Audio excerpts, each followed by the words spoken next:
Recording in progress. Bonsoir. Bonsoir. Alors, on continue notre étude de Orot HaTeshuvah, on est au chapitre 15, paragraphe 4, Dalet. Yesh halev dochek tamid mipnei ogmat nefesh. ולא טעם מסיבה. וזה בא ממקור התשובה. שהאור העליון של זיו השכינה מתגלה בעומק הנפש בצורה מכווצת מאוד. Ce qui est décrit dans ce paragraphe, évidemment, c'est pas pour les gens communs comme nous.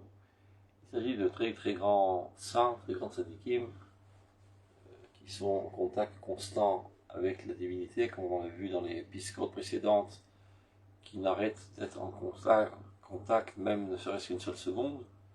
Et bien, ces grands tzadikim, parfois, peuvent ressentir une sensation d'angoisse constante.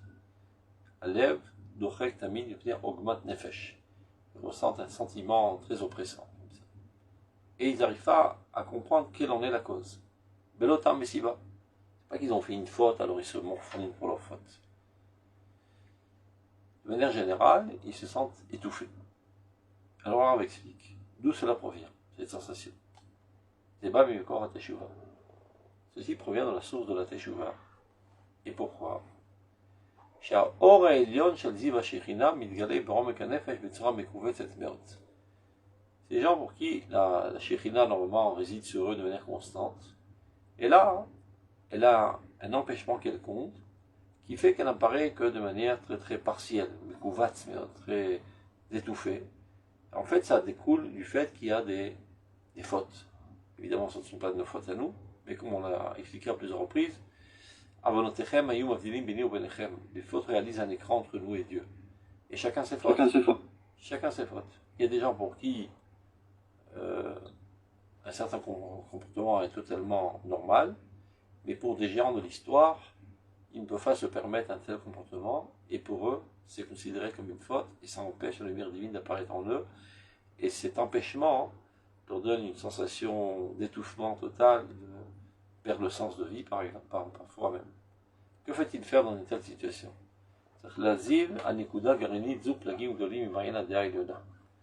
Donc cette graine-là, cette graine de souffrance, bon, pas la laisser comme ça.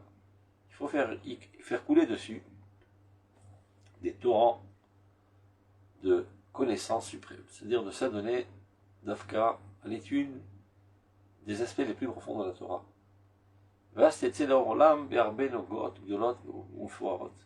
Alors d'Afka, cette sensation d'étouffement qui découlait en fait d'une soif de Dieu qui n'a pas été satisfaite, ben là, ça donnera naissance d'Afka à une infinité de facettes de la lumière divine, qui pourra englober et comprendre tous les secrets de la vie. Et l'arbre de la vie, qui est la Torah la plus intérieure, apparaîtra sur cette âme dans toute la splendeur de tous ses différents fruits. Vitala vitkadesh az adam. Alors cet homme-là ira en s'élevant et en se sanctifiant. Et à faire Evlo le Sasson, et c'est comme ça qu'il transformera son deuil en allégresse. C'est-à-dire, c'est d'après cette situation d'oppression, de sensation d'étouffement et de tristesse qui a été pour lui un tremplin qui lui a permis de s'élever au plus haut. Et donc c'est comme ça qu'il a transformé son malheur en bonheur. Vinachem ismar migono, il pourra donc se consoler et même en arriver à être joyeux de la tristesse qu'il avait auparavant, qui lui a permis de s'élever si haut.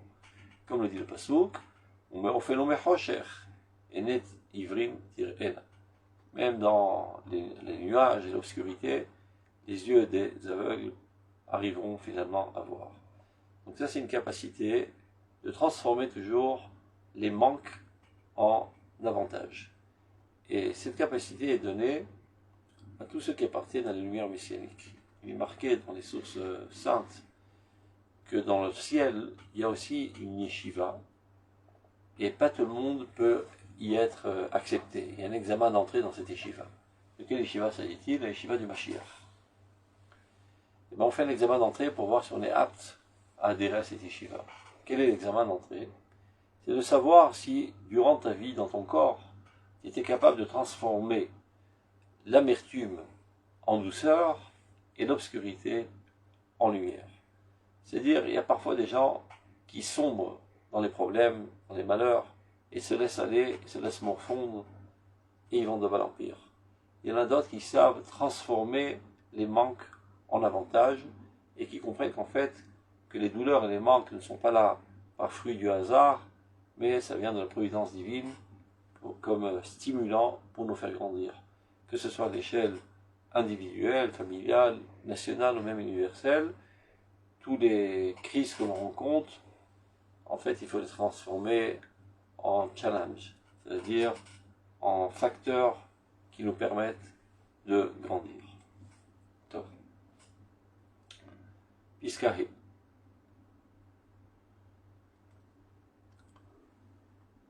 חשיבות הקדושה של האדם בעיני הבריות אינה צריכה להחליש את הדעת מפני הטבעיות יש לו על עצמו.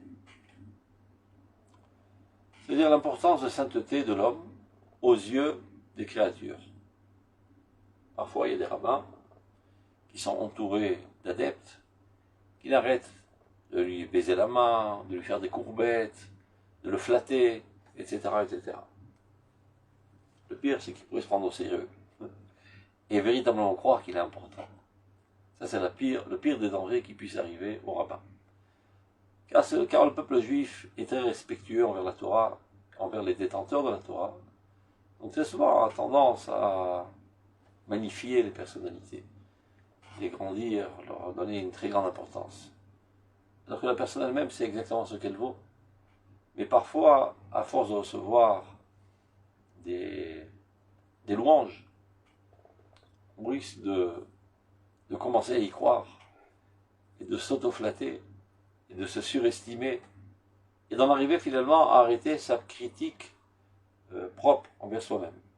Et ça, c'est un danger crucial. Donc c'est ce que dit le Rav là. Chashivut akdusha shel ha'adam min habriot. Le fait que parfois il y a des gens qui sont considérés comme des saints aux yeux des autres. En aucun cas, ceci ne devrait raffaiblir ta conscience des tviyot. Tviyot, c'est ce qu'on attend de toi, tes exigences propres. Jusqu'à là, tu étais constamment en critique de toi-même pour pouvoir progresser. Mais à force qu'on arrête de te flatter, de te considérer comme quelqu'un d'important, de saint, de pur, alors tu dis, bon, ça va, je suis pas trop mal.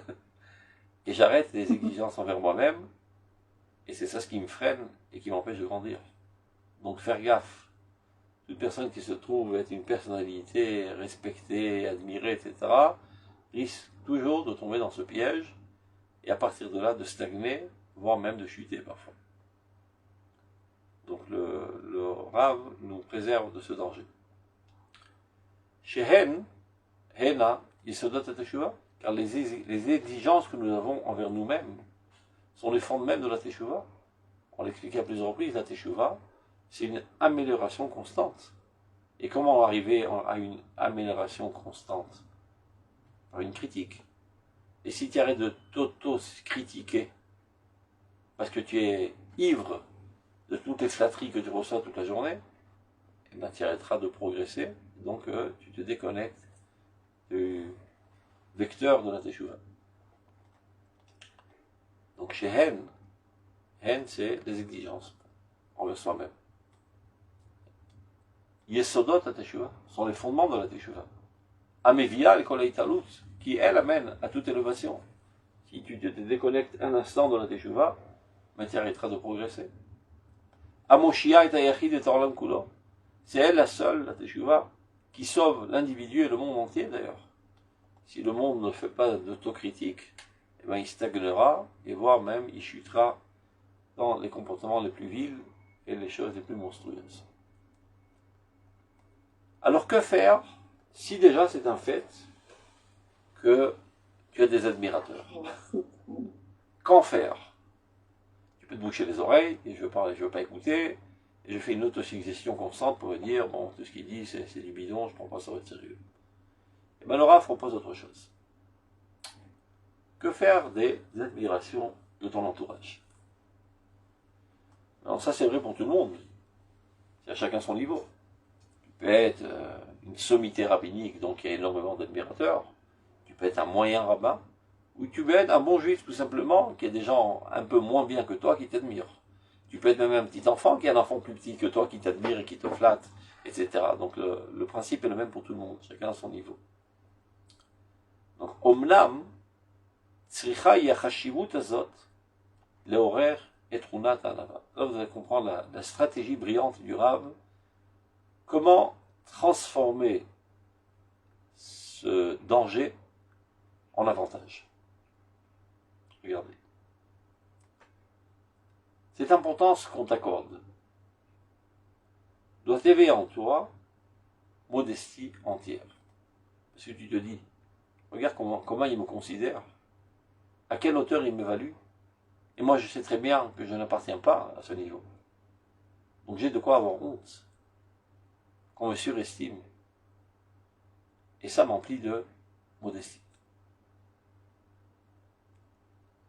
Et même si j'y arrive pas de manière naturelle, comme je viens de l'expliquer, ben tu dois te le faire de manière superficielle. Je raconte une anecdote pour comprendre de quoi il s'agit. Lorsque le beau-père du Rav Kook est monté en Eretz Israël, c'était un très très grand Talmid Chacham, et donc il a été invité par le judaïsme d'Eretz Israël à venir en Eretz Israël pour être rabbin de Jérusalem. Donc il prend le bateau avec sa famille pour arriver en Eretz Israël pour recevoir ce rôle. Et quand il s'approche de la côte de Haïfa à l'époque, il voit une foule infinie de personnes qui l'attendent sur la plage pour le recevoir avec tous les honneurs. Et lui était quelqu'un de très modeste. Et de plus, il avait, comment on appelle ça en hébreu, Yoman Ishi, un roman personnel, comment ça se dit ça en français, quelqu'un qui marque tout ce qui lui arrive toute la journée sur un bout de papier, j'ai oublié comment ça s'appelle en français. Journal. Comment on appelle? Un journal? Vous savez pas, bref. Ça s'appelle Yoman Ishi en français, en hébreu. Donc il marquait tous les jours ce qui lui arrivait, ses difficultés, comment il arrive à les surmonter, tous ses problèmes de midot, d'averot, etc. Donc il écrit dans ce livre qui était d'ailleurs plus tard publié, qui s'appelle Autobiographia. Mais comment faire? Je suis modeste. Il ne dit pas ça aux autres, il se le dit à lui-même. Il sait qu'il est modeste. Et là, il y a plein qui m'attendent. Ils vont sûrement me chanter, me lever sur les épaules, mais je vais rougir de honte. Je sais que je ne suis pas digne de cet accueil. Donc, il arrive, et donc, comme prévu, toute la foule l'accueille avec beaucoup d'éloges, l'applaudit, lui chante, le lève sur les épaules, etc., etc. Et donc, pour ne pas risquer de tomber dans cette ivresse de gava, c'est-à-dire d'orgueil, il n'a cessé de réciter des psukim qui évoquent la modestie. Comme par exemple, si jamais tu t'élèverais comme un aigle aux hautes sphères, de là-bas je te rabaisserai. Bien, je suis que poussière, etc., etc. Donc quand tu te trouves dans des situations pareilles, où tu risques d'être accablé de louanges, etc., donc il faut contrecarrer ça en te, on va dire, faisant une autosuggestion de ta véritable valeur, et même voire en te rapetissant un petit peu. Donc, lorsque tu te trouves dans une telle situation de Rav, normalement, naturellement, tu devrais arriver à cela, parce que quand tu compares ce que les gens pensent que tu es, et ce que tu es véritablement, mais tu vois rapidement la dénivellation, et tu es rempli de honte, et ceci t'amène à modestie. Et pourquoi c'est important? Shaitamkut beshorsha mevia et ta'atara shel chokhma kula. Mais il faut savoir que plus tu t'approfondis dans la racine de modestie, ceci t'amène le couronnement de la sagesse entière. Pourquoi le Rav dit cela? Il y a un dicton de Chazal qui dit Ma sha'asta achochma atara lerosha asta anava ekev le suliata. Je traduis littéralement ce que la sagesse a fait, en a fait couronne, la modestie en a fait la semelle de ses chaussures. Qu'est-ce que ça veut dire? Il y a un passage qui dit Reshit Chochma Yirat Hashem. C'est-à-dire le summum de la Chochma. Reshit, c'est le roche, la tête de la Chochma, c'est la crainte de Dieu. C'est-à-dire tout notre investissement à acquérir de la sagesse, c'est pour finalement arriver à la crainte de Dieu. Donc le summum, le niveau le plus haut de la Chochma, c'est Yirat Hashem. Mais il y a un autre passage qui dit les choses venaient inversement. Ekev Anava Ira.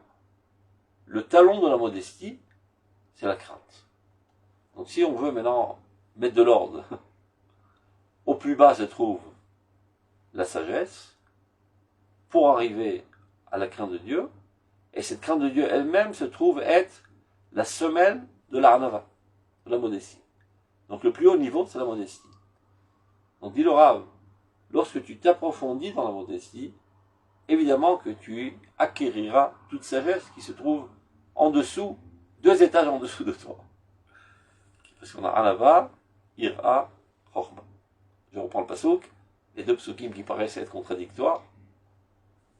Reshit, Chochma, Yirat Hashem. La tête de la Chochma, la crainte de Dieu. Et un autre pasouk qui dit Ekev, Anava, Ira. Le talon de la modestie, c'est la crainte. Donc la crainte se trouve entre la Chochma et l'Arnava qui est plus haute. Donc si déjà on te flatte, etc., c'est le moment de t'approfondir davantage dans la modestie, et les craintes, tu en ressortiras que gagnant, car grâce à cela, tu acquériras énormément de Chochma. Maintenant, comment faire pour bien préserver cette modestie de manière qu'elle pénètre toutes les petites cachettes de notre âme? Qu'est-ce qu'il veut dire par là? Parfois, tu affiches une facette de modestie. Parce que tu as lu dans les livres qu'il est important d'être modeste. Donc tu as un petit look un petit peu avec les yeux baissés, etc. Mais ce n'est que comportemental.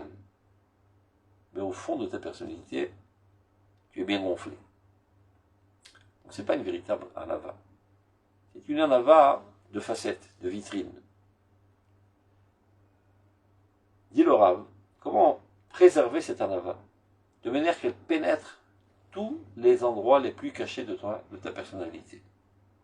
Mais pour ça nécessite énormément de force et de courage, car la gava vient constamment à la charge, ne serait-ce que par l'instinct de conservation qui dit « Imen anili mili », si ce n'est moi qui me soucie de mon propre être, qui se souciera à ma place. C'est l'instinct de conservation. Donc on a toujours une tendance maladive d'aller vers l'orgueil. Et on est toujours en situation de combat vers cet orgueil. Cela nécessite énormément de courage et de vaillance. Maintenant, pour courage et vaillance, à longue échéance, on se fatigue. Comme tout soldat qui va au combat. Au début, il a énormément d'entrain et d'élan, etc. Mais finalement, est-ce qu'il s'appelle l'usure? On risque de flancher, finalement, dans ce combat constant. Et bien là, on va profiter. Regardez l'astuce stratégique extraordinaire de Rav Kook. Bon, si déjà il y a des gens qui te flattent constamment et qui te gonflent constamment, ben ça te renforce ton ego, ça te renforce ta personnalité, ça renforce ta puissance de caractère, donc ça renforce ton courage, et donc tu seras beaucoup plus fort dans ce combat contre la gave. Regardez. Hadar Ritsoni, toute la beauté extérieure dont on t'accable constamment, Abamitoch Achevra, qui provient de la société qui t'entoure, renforce le fondement de la Gvura de ta personnalité. Regardez, si quelqu'un est constamment acclamé de critiques, de mépris et de dédain, il y a de fortes chances que ceci casse sa personnalité et sa propre confiance en soi-même. Et inversement, si on est constamment en train de te flatter, de dire que tu es beau, tu es fort, tu es fier, etc., ben, sans aucun doute que ceci renforce la personnalité. Donc, bien qu'on doit faire attention énormément à tout cela, comme on l'a dit précédemment, mais si déjà les gens le font et ne veulent pas arrêter de le faire, comment m'en servir pour le bien? Donc, résumons. D'abord, je compare la surestime de mon entourage avec ma véritable valeur. Et ceci, automatiquement, m'amène à une modestie. Mais cette modestie risque de n'être que extérieure, vitrine, facette, et non pas profondément ancrée dans ma personnalité. Donc je dois combattre constamment ce yetzer, cette tendance vers l'orgueil. Et pour ne pas flanchir dans le combat par l'usure, la fatigue, eh ben je me sers d'Afka, de tous ces encouragements extérieurs pour renforcer davantage ma modestie contre cette tendance à l'orgueil qui est toujours là pour nous faire trébucher. Donc c'est ce qu'il dit là. Adam Hitsoni, tout la beauté extérieure et les flatteries qu'on te fait, qui proviennent de la société, renforce le fondement de la puissance de caractère. Qu'on pourra faire apparaître dans toute sa clarté et toute sa propreté, son nettoyage. Après qu'on l'ait nettoyé de toutes les saletés, les impuretés qui pourraient provenir de l'orgueil qu'on pourrait avoir suite à tous ces flatteries. J'espère que j'ai été assez clair. On continue. Va. Ateshuva Eliona. Ateshuva Eliona. Shiyesoda Yaskela Agdusha Vitadrut Asagat Benoam Hashem. Yamakov Avasis. La tchouva atartona shel esharat hamaaseh v'shel italut adinut hamezek. Tchouva Eliona, la repentance suprême. On l'a déjà expliqué à plusieurs reprises. Il y a deux genres de teshuva. Le teshuva basse, qui n'est qu'un changement de comportement, qui est suscité parfois par la peur du châtiment ou par l'espoir de la récompense. Donc, comme on dit, ça ne vole pas très haut. Il ne s'agit pas d'une véritable transformation de la personnalité, amélioration intrinsèque de la personnalité, mais seulement d'un changement comportemental, et de plus, par un facteur assez bas, qui n'est que la peur du châtiment et l'espoir de la récompense. Mais, en fin de compte, ça peut aider à sortir de l'impureté. Jusqu'à présent, tu faisais énormément de péchés, de saleté, tu avais des sales midotes, et grâce à cela, tu t'es amélioré. Mais c'est bas. Par contre, la tchouva Eliona, Askala Gdosha, il est fondé sur une compréhension profonde, une conviction profonde, suite à une étude très très profonde, tel que c'est expliqué dans le premier paragraphe.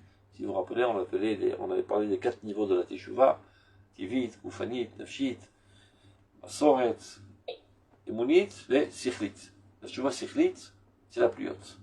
C'est-à-dire, je comprends l'idéal divin, j'y adhère totalement.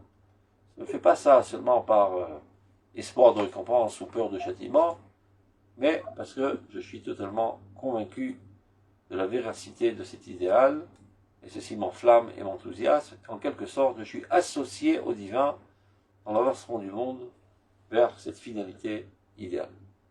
Et bien, pour y arriver, évidemment, il faut l'étudier, cet idéal, le comprendre, l'intérioriser, etc. Ça nécessite énormément d'études, de la discipline qui s'appelle l'Imoudé Haïmouna, les études de l'Haïmouna, et non pas seulement les aspects techniques de la halakha, qui sont très importants, mais qui sont secondaires. Donc la tchouva Eliona, c'est tchouva suprême. Chez Yesoda, dont le fondement, y haskala kdosha, la compréhension sainte, vit adruta saga menor Hashem. Ça veut dire une magnificence de la perception du Noam Hashem, de l'agrément divin, de la proximité de Dieu. Et bien il s'avère que cette tchouva si grandiose, il y a makor ve'abassis la tchouva tartona. Normalement, elle est censée être la source et même le socle, le fondement de la tchouva tartona, qui n'est qu'elle, aïcharat amaase. Ça veut dire que tes comportements soient droits. Et l'élévation et la délicatesse de ton tempérament, c'est-à-dire ce qu'ils appellent tikkun amidot, la réparation de tes traits de caractère et de s'élever vers les vertus et de s'écarter de tous les vices. Comme il est dit dans Maseret Brachot, dans la Mishnah. Miplima kadma parashat Shema et parashat Vayayim Shamoa. Trois Ramim, lorsqu'ils ont ordonné la prière dans le Kriyat Shema, ils ont mis d'abord Shema Israël Hashem Elokeinu Hashem Echad, Va'aftat Hashem Elohecha, et en deuxième paragraphe, Vayayim Shamoa Tishimon Mizotai. Le premier paragraphe, de quoi traite-t-il? De la reconnaissance de Dieu, de la Emouna, de recevoir le joug divin. Le deuxième paragraphe, c'est d'appliquer la mitzvot. Le dit Razal, l'homme doit tout d'abord recevoir sur lui le joug de la royauté divine, et ce n'est qu'après traduire ça au niveau du comportement et des mitzvot. Les mitzvot qui ne seraient pas dans la continuité de cette acceptation du divin n'ont pas beaucoup de valeur. Donc l'ordre est d'abord avant tout Ol Machut Shamaim, Varkach Ol Mitzvot. Donc là aussi, à Tchouva Eliona, la compréhension de l'idéal divin, l'adhésion à cet idéal, de manière à être enflammé, enthousiasmé, etc. Et ceci m'amène finalement à être très méticuleux dans l'application de tous les détails de l'halakha. Donc Yesod à Tchouva Eliona, alors Yesod à Torah. Le fondement de cette tchouva suprême est en fait le fondement de toute la Torah. Avec tout le déploiement de toutes ces racines et toutes ces branches dans la Torah, dans les mitzvot, il y a une infinité de détails au niveau du comportement. C'est quelque chose qui est vraiment un océan de détails infinis. Mais ça ne commence pas par cela. Ça commence d'abord et avant tout par une compréhension profonde de la tracée de l'histoire. Il y a une origine et une finalité à ce monde.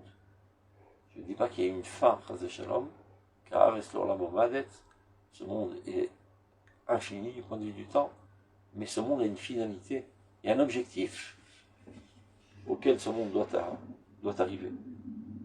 Et tout le reste qui apparaît dans la Torah ne sont que les moyens de faire avancer le monde vers cet objectif. Mais non, si tu t'adonnes aux moyens sans comprendre exactement quel en est l'objectif, d'abord c'est un petit peu rébarbatif, ça crée un rejet. Et en plus, il y a de fortes chances que tu ne sois pas vraiment si appliqué dans les moyens quand tu ne comprends pas la grandeur de l'objectif. Donc la tchouva Eliona, c'est elle qui est censée t'amener à la tchouva Tartona. Chav, il peut arriver une situation complexe. Rav, dans ces chapitres, décrit toutes sortes de situations dans lesquelles l'homme peut se trouver et comment s'en sortir. Si l'homme venait à évaluer, que pour l'instant, il n'est pas capable de s'adonner à la tchouva tartona. Ça veut dire à la rectification de ses comportements et de ses traits de caractère, qui est finalement l'aboutissement. Pour toutes sortes de raisons, psychologiques, techniques, ou ce que vous voulez, il sent un certain break. Il n'arrive pas à progresser dans ce domaine. Tu pourrais dire, bon, à quoi bon on t'a donné aux grandes compréhensions si finalement tu fais des péchés constamment, ça paraît hypocrite de t'adonner des grandes compréhensions spirituelles, alors que de fait, tu te comportes vraiment de manière vile. On met alors Imishaer Adam, il en venait à faire une autre évolution de sa situation actuelle, psychologique, technique, tout ce que vous voulez. Shachuva Tartona Imenoa Memenolesha. La Shachuva basse, c'est-à-dire au niveau du comportement, pour l'instant, elle n'est pas réalisable. Il n'est pas capable de le réaliser. Mais la Siga Mechol Shelmuta, il n'est pas capable de l'atteindre dans toute sa perfection. Alors quoi faire? S'arrêter? Non, si c'est comme ça, si de toute manière, j'estime que je ne suis pas aujourd'hui à même de changer mes comportements et mes vertus, à quoi bon continuer à étudier la Torah? Je suis un hypocrite. Dit le Rav, non, tu fais une grosse gaffe. Yarout et la Tshuva Elona. Au contraire, cours vers la Tshuva suprême. Ça, tu es capable de le faire. Ça t'intéresse. Ça t'enthousiasme. Ça, tu le fais de tout cœur. Et en plus, tu es apte à le comprendre. Tu as des capacités intellectuelles, des capacités de personnalité, aussi bien au niveau intellectuel que sentimental, etc., pour adhérer à ces hautes sphères de la compréhension, que les autres n'ont pas parfois. Il peut arriver des gens qui sont au top au niveau du comportement, mais leur compréhension des grands idéaux de la Torah, au bas des pâquerettes. Ils sont conçus comme ça. Comme dans le monde du Chol. Il y a des gens qui ont une tendance pour les compréhensions philosophiques très très profondes, et d'autres non, ce sont des gens d'action, qui sont des gens bons, des gens droits, mais quand tu leur parles de choses trop profondes, ils en perdent la tête, ils se démontent la mâchoire, ils savent pas exactement ce que tu veux de leur vie, et ils s'évadent. Ce sont des hommes d'action terre à terre. Et bien toi, tu n'es pas comme ça, il s'avère. Tu as un autre profil. C'est quelqu'un qui est conçu pour les profondeurs de la compréhension la plus haute. Eh ben vas-y. Mais que va-t-il advenir de moi? Je vais pas rester toute ma vie dans cette déchirure intérieure de comprendre les grandes sphères de la sainteté, de la pureté, etc., et de ne pas les réaliser. Sauf à Kavod Lavo.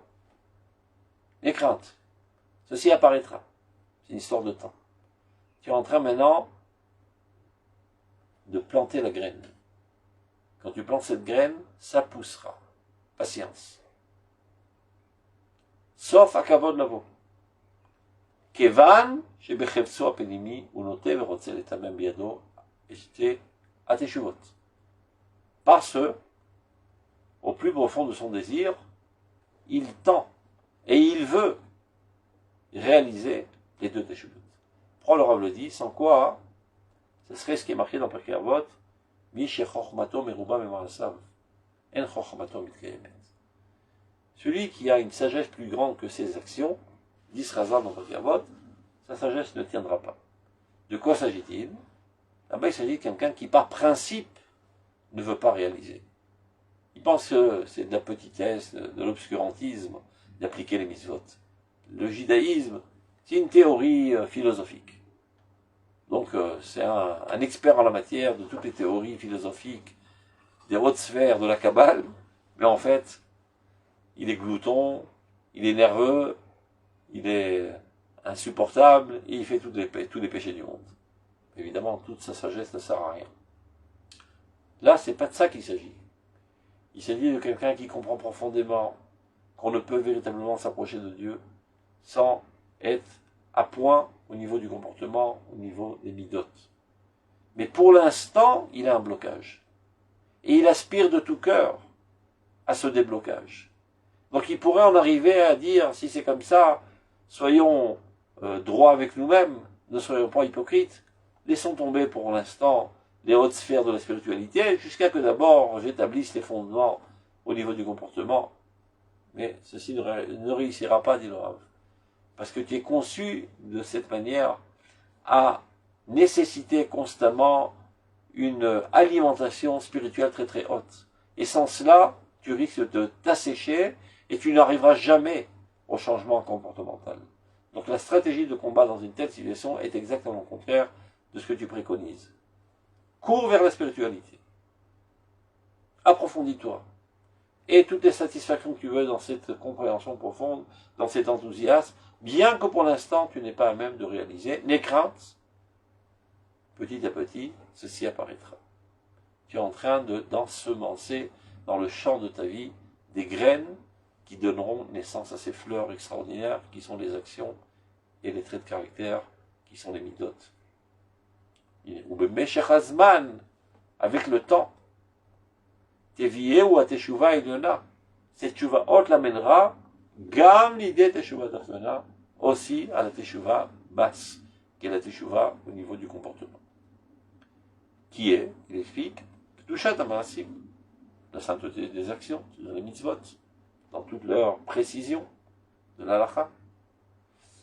Kedushat HaMaasim HaPratim, Kedushat HaTeva HaGufani, la sainteté de la nature corporelle, c'est-à-dire les traits de caractère, les midot, et aussi la pureté du corps. Tarat HaMezek, il y a la pureté de la personnalité, Vitalut Atrunot Ativiyot, et l'élévation de toutes les tendances naturelles. C'est quoi les tendances naturelles? Alors, il y a une tendance naturelle d'avoir peur. Vous devez savoir si tu as seulement peur des chiens, ou bien tu es capable d'élever ça à la crainte de Dieu. Il y a une tendance naturelle d'aimer. Alors, il faut savoir si tu aimes les macaronis et les steaks, ou bien tu aimes le peuple d'Israël et tu aimes Dieu. C'est la même tendance que tu élèves vers des objectifs plus nobles. C'est-à-dire, lorsque tu étudies la Torah d'Aplim, la Torah Eliona, la Torah suprême, à force d'être dans cette atmosphère, sans te rendre compte,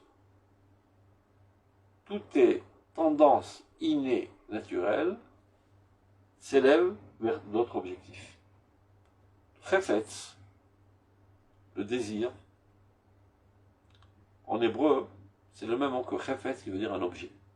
Il y a l'objet du désir, qui est constamment en situation de vouloir. C'est une machine infernale, la volonté, qui constamment crée des désirs, constamment crée l'objet de son désir. C'est comme une poulpe avec toutes sortes de pattes comme ça, et qui essaie de saisir toutes sortes d'objets dans son entourage. La volonté. Mais c'est à savoir quel objet tu saisis. Tu saisis des choses sales, des choses banales, ou des objets de très grande valeur. Mais c'est la même manière de saisir. C'est le même élan de vouloir. Cette force volontrice qui est en toi, elle peut vouloir des choses sales, des choses monstrueuses parfois même, ou bien même des choses banales, ou vouloir la reconstruction de Jérusalem, vouloir la réunion des exilés, vouloir le rétablissement du royaume d'Israël, vouloir le dévoilement de Dieu dans ce monde, l'édification de la justice dans l'humanité entière. C'est la même volonté. De même, l'amour. Tu peux aimer des gâteaux. Bien, tu peux aimer le peuple d'Israël. Tu peux être un enthousiasme brûlant d'amour envers tous les idéaux les plus nobles. C'est le même amour. Ce n'est pas une autre force. C'est la même force qui est allée saisir des objets, des chafatzim, plus hauts. Donc à force de baigner dans cette sphère de spiritualité très haute, en t'adonnant ses études, naturellement, ta'arat ha'mezeg v'italut ha'trunot ha'tiviyot. Les tendances naturelles s'élèvent vers d'autres objectifs. Et alors, libo vesaro iranenu el chai, dit le pasuk. Aussi bien son cœur que sa chair chanteront au Dieu vivant. À quoi faire, disons le Rav en disant son cœur et sa chair? Son cœur, c'est les aspirations spirituelles les plus hautes. Sa chair, c'est au niveau du comportement. Donc c'est la tchouva Elena, la tchouva Tartona, c'est le pirouge de Rav Kook, de ce pasuk, dans ce contexte évidemment. C'est important de le dire parce qu'il y en a qui pensent que de cela on pourrait faire un pirouge de Rav Kook sur la Bible. Il y a même quelqu'un qui a osé le faire. Il est allé récolté à travers tous les écrits du Rav Kook, tous les psukim qu'il ramène, et la connotation qu'il leur a donnée. Donc il a sorti un Tanakh en mettant sur la marge les explications du Rav Kook sur ces psukim. C'est une grosse erreur. Parce que si le Rav Kook aurait expliqué le pasuk dans son contexte dans la Bible, il aurait expliqué autrement.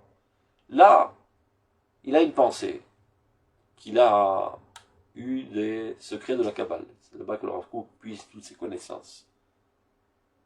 Et pour orner cette pensée, il rapporte un pasuk qui peut plus ou moins être adéquat. On peut le lire de cette manière. Ça s'appelle le Derech Hadrash, le Derech Haremez. Mais c'est bien que le Rav Kook, c'est pas l'explication élémentaire du pasuk. C'est un ornement de la pensée en ramenant un pasuk, enfin, en conclusion, comme l'ont fait les Chachamim à travers toutes les générations. Top, dernier paragraphe aujourd'hui. Kefi ota amida, sh'adam makir et avonotav, abirut shel orat teshuva zorochat al nishmato. C'est-à-dire à la mesure de la connaissance de nos fautes. Ainsi, la clarté de la teshuva dans toute sa clarté, rayonne sur notre âme. Il y a des gens qui font l'autruche, qui ne sont pas conscients, ou ils font soi-disant ne pas être conscients de leurs fautes, de leur tard. Eh bien, tu n'es pas sorti de l'auberge, il s'agit de la sorte. Il faut être en pleine conscience de tes faiblesses, de tes fautes, de tes chutes. Et c'est ça qui permettra à la lumière de la teshuva de te pénétrer. Donc, kefi ota amida, à la mesure où l'homme connaît ses fautes, en est conscient. Alors, abirut shel orat teshuva, la clarté de la lumière de la teshuva rayonne sur son âme. Afalpi, shelichora adayin lo zacha likviut teshuva bilvavo birtzono. Bien que, a priori, pour l'instant, il n'a pas encore mérité d'avoir une teshuva fixe dans son cœur et dans sa volonté. C'est-à-dire qu'il n'a pas véritablement décidé d'arrêter de fauter et de regretter amèrement ce qu'il a fait. C'est ça la définition de la teshuva. C'est regretter amèrement ce que j'ai fait et prendre des résolutions de ne plus le faire. Il n'en est pas encore à ce niveau. Donc il n'a pas fait teshuva. Mais dit le Rav, le fait même d'être conscient de ses faiblesses, et ne pas s'en détourner, ou faire la politique de l'autruche, ça ouvre déjà une petite lucarne dans ta personnalité qui permet à la lumière de la teshuva de te pénétrer, de commencer d'avoir son effet bonificateur sur toi. Donc parfois, quand tu t'auto-évalues, tu te dis, écoute, ça rejoint un petit peu ce qu'on a dit précédemment. Je sais parfaitement que pour l'instant, je ne suis pas capable. Je ne suis pas capable de m'en détacher. Comme il y a plein de gens, par exemple, qui fument des cigarettes constamment. Ils ont essayé à maintes reprises d'arrêter de fumer, et ils rechutent, et ils rechutent, et ils rechutent. Donc il sait que pour l'instant, il n'est pas encore assez fort de caractère pour s'écarter de cette faute. Alors il s'est dit, bon, si je ne suis pas capable de m'en écarter, pourquoi y penser? Essayons de légitimiser l'histoire et de dire, non, c'est très bien les cigarettes, au contraire, c'est bien pour la digestion, c'est bien pour toutes sortes d'idioties qui peut s'inventer. Fausse démarche, dit le Rav. Tu n'es pas capable de regretter ce que tu as fait, tu n'es pas capable de prendre des résolutions de ne plus le faire, mais tu es capable de comprendre que c'est une erreur, que c'est une faute, que c'est une tâche dans ta personnalité. Eh bien fais-le. Et ne pense pas que c'est une hypocrisie de te dire, à quoi bon penser que c'est mal si j'ai pas l'intention de changer. C'est a priori une droiture de comportement, mais c'est un piège que tu te fais toi-même. Tu es capable de penser, et ça ton intellect, ton analyse rationnelle est capable de le faire, que ce que tu fais n'est pas bien, eh bien pense-le. Et ça déjà permet au rayonnement de la teshuva de te pénétrer. Donc c'est ce qu'il dit. Afalpi shelichora, bien qu'a priori pour l'instant il n'est pas encore au niveau d'une véritable teshuva dans son cœur et dans sa volonté. Mikol vakom. Malgré tout cela, cependant, Aura chofefet u'merefet alav. Cette lumière de la Teshuvah le couvre, le survole, ou varipoelet, et commence déjà à agir, livrot auto bria chadasha, de le recréer comme une nouvelle créature. Cette lumière divine, et Dieu est le Créateur, cette lumière qui émane de Dieu, effectue sur toi un processus de récréation de ta personnalité, de remettre à point tous les éléments qui constituent ta personnalité et de te remettre sur tes pieds comme il le faut.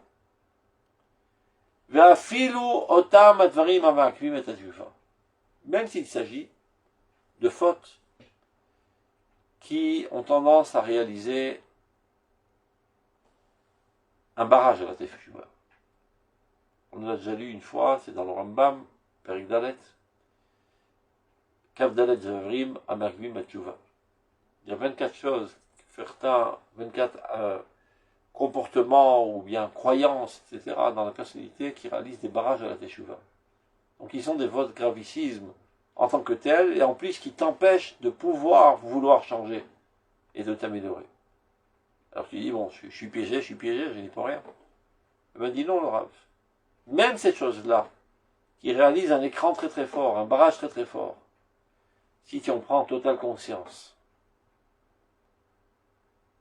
Kefi otam midash adam makir otam, plus l'homme ne détourne pas son visage d'elle.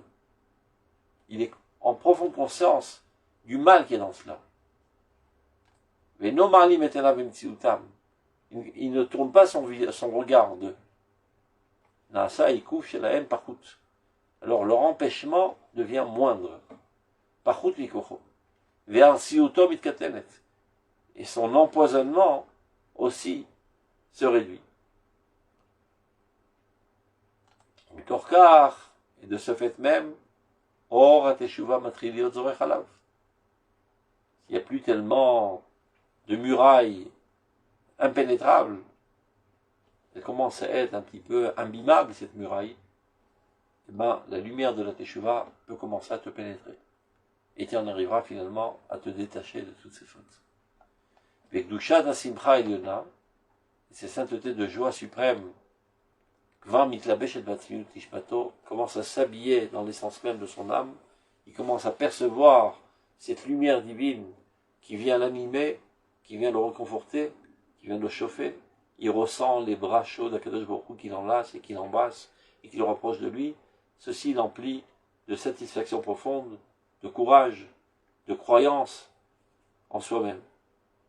Et alors, Sharim Sgurim, tous les portails qui paraissaient fermés hermétiquement, et je me disais, j'ai aucune chance de surmonter ces péchés, ces faiblesses. Olchim et Nifsachim. Du coup, tout s'ouvre devant lui. C'est sauf kol sof. Et finalement, Yavo Limida Eliona, Kazou, il en arrivera à un niveau suprême tel, chez Kola Adori Vityashru, que toutes les bosses sur le chemin s'aligneront. Comme il est dit, encore une fois un passage qui vient imager ce qui a été dit précédemment, Kol Gei Inase, toutes les plaines, toutes les crevasses s'élèveront, Kol Har Vegiva Ushpalu, toutes les montagnes et toutes les collines seront rabaissées. En fait, c'est un moyen d'aplanir le terrain. Il y avait toutes sortes de barrages sur le chemin. Des crevasses, des monts, des collines. Par cette stratégie, petit à petit, le chemin est en train de s'aplanir. Le chemin vers Dieu est en train de s'aplanir. Kol Gei Nasev et Kol Har Vegiva Ishpalu, Vaya'akov le Mishor, tout ce qui était tordu se rectifie, revient droit, vers Echassim le Bikra, et toutes les montagnes deviendront finalement une plaine qui te permettront d'accéder à ta véritable volonté intérieure qui est de t'approcher de Dieu et d'être en proximité totale. Donc, portez-vous bien, Shabbat Shalom, Mevorach. תודה רבה רבה, שבת שלום. שבת שלום. יישר כוח.